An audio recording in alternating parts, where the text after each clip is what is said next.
जय हिंद प्यारे बच्चों। कक्षा 10 के कोर्स ए के बच्चों से मेरा निवेदन है कि इस सूरदास की कविताओं को भली प्रकार आप समझने की कोशिश कीजिएगा। आज हम आपके सामने सूरदास जी के तीसरे पद को लेकर उपस्थित हैं, जो कुछ इस प्रकार है। ध्यान दीजिएगा। गोपिकाएं ऊधों से, गोपिकाओं का और ऊधों के साथ जो प्रसंग है, और ये ध्यान देने वाली बात है कि ये जितनी भी इनके पद हैं इस पुस्तक में, ऊधों और गोपिका का संवाद वो भ्रमर गीत से लिया गया। तो कहते हैं, गोपिकाएं ऊधों को समझाते हुए कहती हैं कि हमारा स्नेह, हमारा पवित्र प्रेम यदि किसी से है तो भगवान श्री कृष्ण से है, और उनके साथ हमारा अनन्य प्रेम है, अकाट्य प्रेम है, घनिष्ठ प्रेम है। वह प्रेम का संबंध किसी दूसरे के साथ जुड़ नहीं सकता। इसलिए वो कहती हैं, हमारे हरि हारिल की लकड़ी। वो कहती हैं, हम तो ये जो हमारे हरि हैं, हमारे भगवान परम आराध्य देव भगवान श्री कृष्ण हैं, हम उनकी लकड़ी के समान है। एक हारिल पक्षी है, उपमा अलंकार है। हारिल पक्षी ऐसा होता है जो कि उड़ान भरता है तो अपने पंजे में एक लकड़ी को हमेशा ऐसे बांधे रहता है। तो वैसे ही हमारे हृदय की गति है कि हम सभी तो गोपिकाएं श्री कृष्ण भगवान के लिए लकड़ी के समान है, जिसको कि भगवान श्री कृष्ण ने हमें बांध रखा है, अपने पंजे में, अपने हृदय में बांध रखा है। और हमने भी उनको बहुत तीव्र गति से, सुदृढ़ भाव से हमने अपने हृदय के भावों को उनके चरणों में समर्पित किया है। हमारे हरि हारिल की लकड़ी, अनुप्रास की छटा है, ह वर्ण की आवृत्ति है इसमें।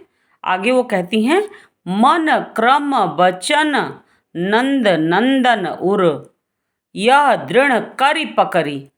वो कहती हैं कि बाबा नंद के जो पुत्र हैं भगवान श्री कृष्ण, उनके प्रति जो हृदय में हमारा स्नेह का भाव है, वह मन से, कर्म से और वचन से, मनसा वाचा कर्मणा, इन तीनों बातों से हमने श्री कृष्ण को अपने हृदय में स्थान दिया है, और बड़ी दृढ़ता के साथ हमने उनको अपना बना के रखा है। हमारे हृदय में, वो हमारे हृदय रूपी मंदिर में एकमात्र भगवान श्री कृष्ण ही बैठे हुए हैं। हमारा और उनका संबंध इस सांसारिक संबंध नहीं है, वह आध्यात्मिक संबंध है, और इस जन्म में तो वह कभी टूट नहीं सकता। जन्म जन्मांतर का हमारे प्रभु से रागात्मक प्रेम है। आगे वो कहती हैं, जागत, इसमें भी वियोग की वेदना है। जागत सोवत स्वप्न दिसी निसी, कान कान जकरी। गोपिकाएं कहती हैं ऊधो से, हे ऊधो, हमारा प्रेम कुछ इस प्रकार है, हमने तो सोते जागते, उठते बैठते, स्वप्न में भी, दिन में भी, रात में भी, केवल एकमात्र कान्हा कान्हा की झक, यानी उनकी दीवानगी की हद को हमने पार कर लिया है। उनका ही नाम हम जपते रहते हैं। इसके अलावा हमें इस दुनिया में कुछ भी दिखाई नहीं देता, और न ही कोई शब्द हमारे मुखारविंद से बाहर निकल पाता है। फिर वो कहती हैं, सुनत जोग लागत है, हे उधो। ये जो आप योग की बातें हमारे सामने प्रस्तुत कर रहे हैं, वो योग की साधना हमारे लिए कुछ ऐसी लग रही है मानो, उत्प्रेक्षा अलंकार, करुई ककरी, या जो कड़वी ककड़ी होती है, जिसको कि मुंह में लगाइए और जीवा उसे निकाल के फेंक देती है, उसी प्रकार आपका ये योग का संदेश हमारे अंतर हृदय में जा ही नहीं सकता, मुंह के नीचे नहीं जा रहा है, और वो हमने उसको तिलांजलि दे दी, उसका त्याग कर दिया।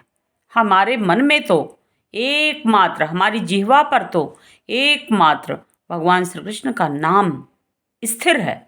बड़ी दृढ़ता के साथ हमने उनके नाम को अपने हृदय से बांध के रखा है। फिर आगे कहती हैं, सूतो व्याधि हमको ले आए, देखी सुनी न करी। हे उद्धव, ये तो हमारे लिए व्याधि यानी बहुत बड़े रोग का कारण हो जाएगा, हम इसे स्वीकार नहीं कर सकते। ऐसी योग की जो साधना है, न कभी मैंने देखी है न सुनी है, हम इसके बारे में जानना भी नहीं चाहते हैं। यह तो हमारे लिए बहुत बड़े रोग शोक का कारण हो जाएगा, इसलिए हम इसे स्वीकार नहीं कर सकते। यह तो सूर तिनहि लय सौंपो, जिनके मन चकरी। सूरदास जी कहते हैं कि गोपिकाओं का यह कथन है कि यह जो योग का संदेश आप लेकर आए हैं, वह तो उनके सामने जाकर आप अभिव्यक्त करिएगा जिनका मन बारंबार विचलित होता रहता है कि हम किसको अपना आराध्य देव बनाएं, किसको न बनाएं। कभी 10 दिन श्री कृष्ण की आराधना, 10 दिन शिव की आराधना, ऐसा करने की बात जिसके मन में है, जिसके हृदय में एकमात्र एक ही आराध्य देव होते हैं, उनके ऊपर किसी दूसरे योग का संदेश यानी निर्गुण ब्रह्म का ये जो संदेश है और उसकी साधना की पद्धति है, वह कभी उसका हृदय स्वीकार नहीं कर सकती। इसलिए हमारा मन कभी श्री कृष्ण के प्रति विचलित नहीं हो सकता। इन्हीं शब्दों के साथ इस वीडियो को भी हम समाप्त करते हैं। और इसमें भी वियोग श्रृंगार का सुंदर वर्णन किया गया है। गोपिकाओं ने अपने हृदय की वेदना को खोल कर रख दिया है, और इसमें रूपक अलंकार है और इसमें उपमा अलंकार है और इसके साथ साथ उत्प्रेक्षा अलंकार है। धन्यवाद।